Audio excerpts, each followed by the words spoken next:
السلام عليكم ورحمة الله وبركاته. أكيد وحشتوني، بتوحشوني يا أحلى ناس في الدنيا.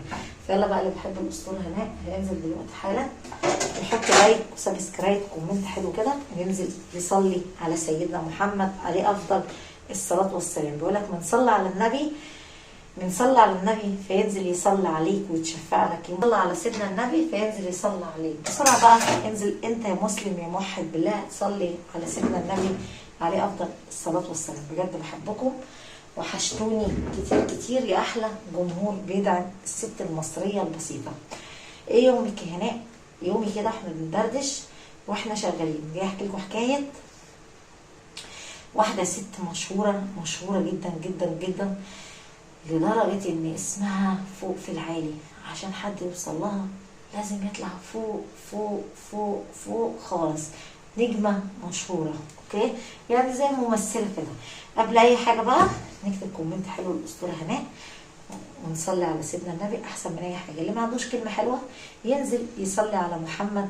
والناس اللي ما عملتش اشتراك لو سمحت اعمل اشتراك في القناة وفعل الجرس واختار كلمة الكل، عشان هناء الأسطورة كل ما تنزل أي حاجة توصل لكم، كل ما تنزل جديد وكل إشعارات أي حاجة هتنزل على القناة بتاعتي هتنزل يجيلكم إشعار بيها. حطوا لايك بقى وسبسكرايب كومنت حلو.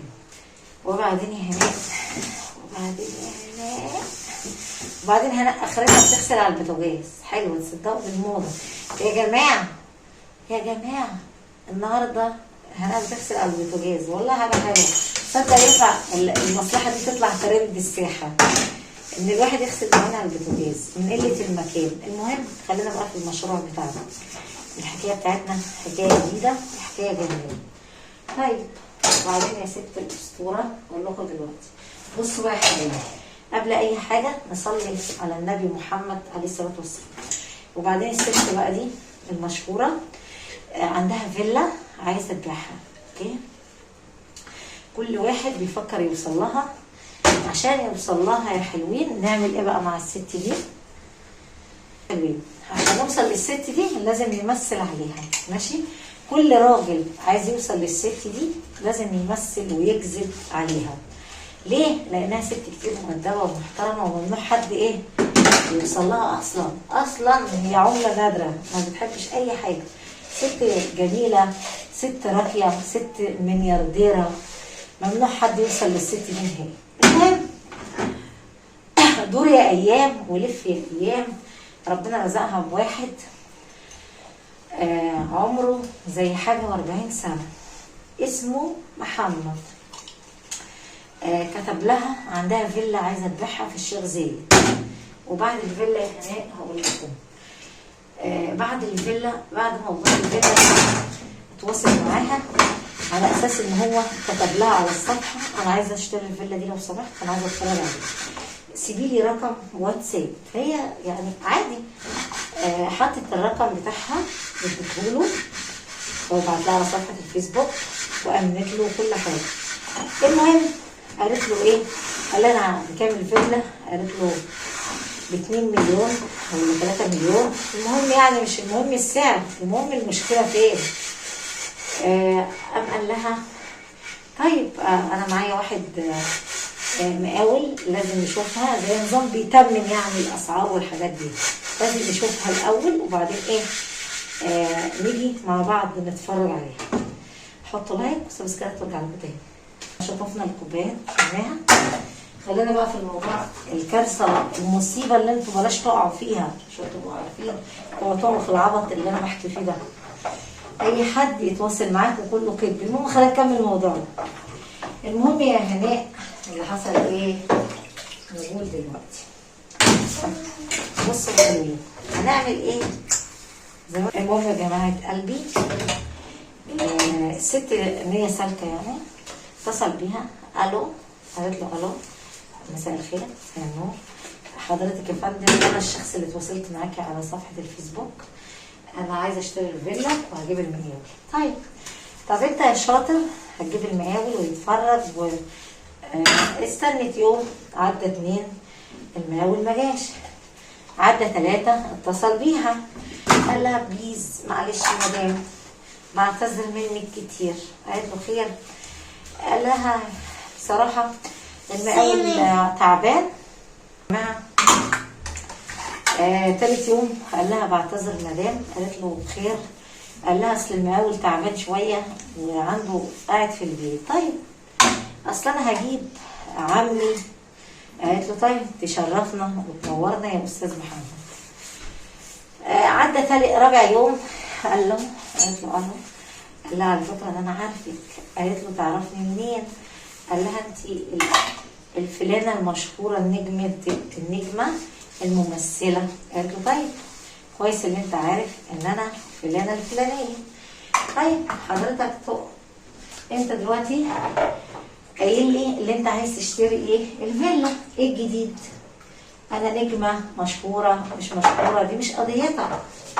طيب اللي مش قضيته عدى 5 يوم راح جاب واحد وقال له تعالى نلعب لعبه حلوه كده.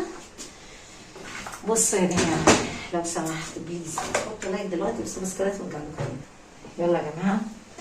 المهم يا جماعه انا الصراحه يعني بصوا بس المنظر ده انا غسلت الشط المعين عشان ما اطولش برضه ايه عليكم. وفي نفس الوقت هناك ايه هلف الكاميرا هنا كده. في نفس الوقت التنظيفه ايه في المنظر ده نظيفه خفيفه يعني مخففه زي المطبخ الخفيف ابو دم ايه دمه. استغفر الله العظيم. المطبخ دمه واقف صح. المهم ربنا لو بيحب عبد بيختبره. وخلينا بقى في الموضوع بتاعنا. جاب واحد قريبه وقال له ايه تعالى نلعب لعبه ان انت ايه مقاول عشان نعرف نضحك على النجمه المشهوره. قال له طب يا ابني انت هتستفاد ايه من اللي انت بتعمله ده؟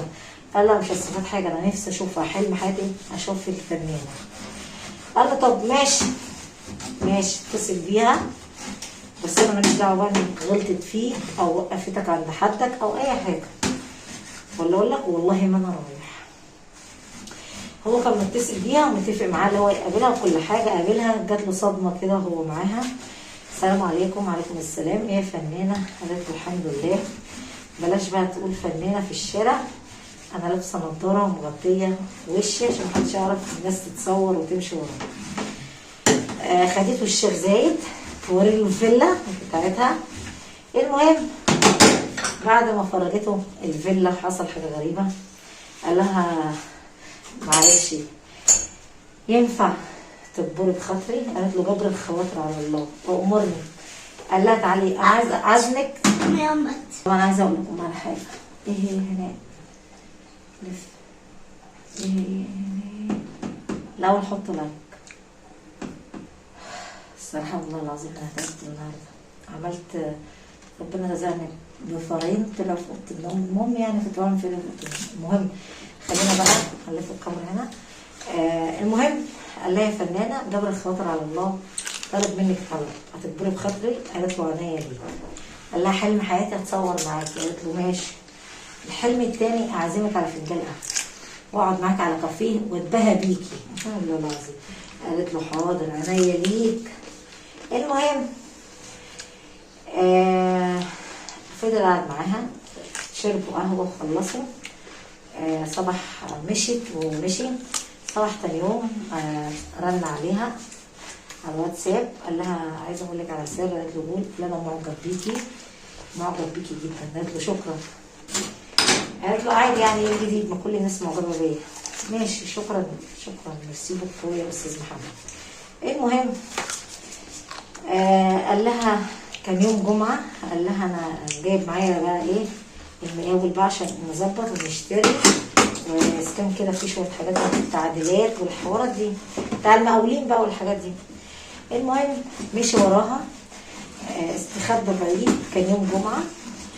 مشي وراها لحد ما عرف بيت اهلها. طبعا هي منفصله اصلا. مشي وراها ومره واحده لقيته بيخبط على الشقه بتاع والدتها واخوها والكلام ده كله. السلام عليكم. وعليكم السلام. مين حضرتك؟ راحت هي طالعه من المطبخ. استاذ محمد خير ايه اللي جابك هنا وازاي عرفت مكان اهلي؟ قال لها الصراحه يا فنانه انا ماشي وراكي كده بكل بجاحه ماشي وراكي. طيب قالت له خير. قالت له خير. قال لها انا عايزه اتجوزك سكه ودغري كده. قالت له عايز تتجوزني انا وانا اعرفك اصلا ولا انت تعرفني؟ انت مجرد واحد عايز تشتري الفيلا بتاعتي. قال لها طيب عايزه اقول لك على حاجه، بس بالله عليك يعني تدي فرصه لنفسك تفكري فيا. عايزه اتكلم معاكي. انا مهندس معماري، بشتغل في المقاولات في قسم الديكورات وكل حاجه في الشيخ زايد، في المنصوريه، في المريوطيه، في كل حته. المهم قالت له طيب يا بطل سيبني برضو ايه افكر. لفي ودوري يا ايام. قال لها بقى، قالت له من الاخر انت مين؟ قال لها الصراحه من الاخر بقى انا مش عايزه اشتري فيلا منك، انا معجب بيكي، انا رسمت الكذبه عليكي. حلوه حلوه حلوه. طيب حاجه حلوه. اللي رسم الكذبه يا جماعه، اللي رسم الكذبه هو اصلا مش عايز يتجوزها. ده كله بلح، كله كذب في كذب. قالت له طيب انت رحت لاهلي وقلت لهم ان انت عايز تتجوزني. طيب ايه ما فكر بس. المهم عايز يخرج معاها ويقابلها. قال لها كل الحقيقه يا حلوه. ايه هي الحقيقه؟ ان هو عمره اصلا ما كان بيفكر يتجوز. هو متجوز واحده معاه 3 اولاد الحمد لله على بركه الله يعني. هو كذاب، كله كذب في كذب. وطبعا قالت له مش عايزه اشوفك تاني. سالت عليه لقيته مرتبط ومتجوز. انا غلطانه اللي نزلت من نفسي لواحد زيك. طبعا وكنت لها انا حلم حياتي هلف انا حلم حياتي اوصل لواحده زيك فنانه. وادي وصل للفنانه عمل ايه؟ كذاب وغشاش. يلا بقى احط لك قبل ما اشرب دول وارجع. قال لها، قالت له انا كنت بالنسبه لك ايه؟ قال لها انت كنت بالنسبه لي حلم، انت نجمه مشهوره وانا تحت. قالت له طب كويس، انا عملت لك حاجه؟ قالت له لا. قال لها لا. اذيتك في حاجه؟ طبعا قال لها لا. قالت له انت واحد كذاب وغشاش. ليه جيت لاهلي وقلت ان انت عايز تتجوزني وانت واحد كذاب وغشاش وما عندكش لا دين ولا ضمير؟ قالت له حسبنا الله ونعم الوكيل، يا رب يقعد لك في عيالك عشان انت انسان غشاش وكذاب. انا اذيتك في حاجه؟ قال لها لا. قالت له انت كنت عايز ايه؟ قال لها انت كنت بالنسبه لي واحد، انا ما اذيتكش في حاجه. قال لها دي تمثيليه عليكي، انا قمت بيها عشان اتعرف عليكي بس، ومش عايزه اتجوزك. انا متجوز ومعايا 3 اولاد وعايش عيشه هنيه وتكفي 100. يا جماعه كان مضمون الرساله النهارده ان اوعوا لما تعرضوا شقه على الانترنت على جميع السوشيال ميديا او جميع التواصل الاجتماعي، بلاش تتواصلوا انتوا مع حد، لان كلهم كدابين وكلاب. كل واحد ما بيصدق يلاقي حاجه يطمع فيها زي الكلب يلاقي عظمه. اوعوا تامنوا لحد، وبلاش القصه دي عشان ممكن واحد ينصب عليكم. يا ريت انتوا تقوموا واحد محامي، واحد مقاول، واحد بيفهم في العقارات، احسن ليكم. حتى يبقى فيه انه تواصل مع اي زبون. فاهمني؟ انا عشان اشتغلت في العقارات وفاهم. تمسكوا لي مفتاح الفيلا او مفتاح الشقه، اي عقار يعني، احسن ما انتوا تتحطوا في الوش وتتصدروا الكلام ده. وفي حاله نصب واحتيال، حرصوا على نفسيكم يا احلى جمهور في الدنيا. دي كانت حكايه الست اللي بحكي لكم عنها، الفنانه اللي كانت هتقع في الفخ، كذاب ومتراهن عليها مع صاحبه قريبه ان هو يعرف يجيبها. يا لهوي على الدنيا.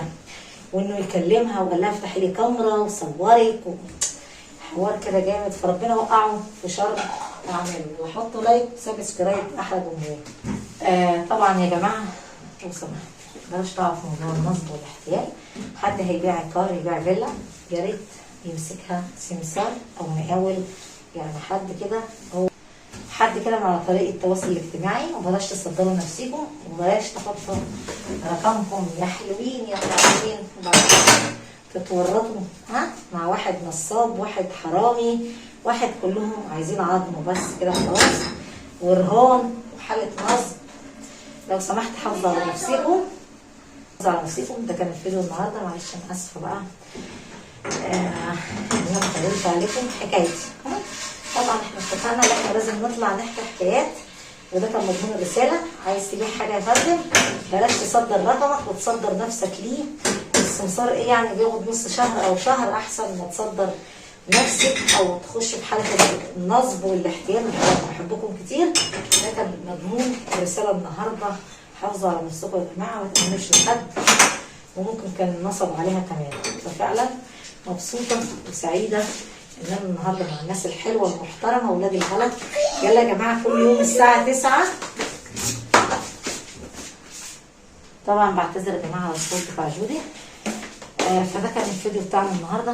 لو سمحت حطوا لايك وسبسكرايب كومنت حلو وتشيروا اللينك، عشان انا بحبكم وبطلع لايف كل يوم الساعه 9 مساء بتوقيت مصر على هناء الامبراطوره. يلا بقى اطلعوا معايا، واللي عايز يتواصل مع هناء هينزل على التيك توك يكتب لها. بحبكم كتير ومنتظراكم، منتظر تعليقاتكم ورايكم في الحكايه دي. قال انا تفكيري صح او تفكيري غلط؟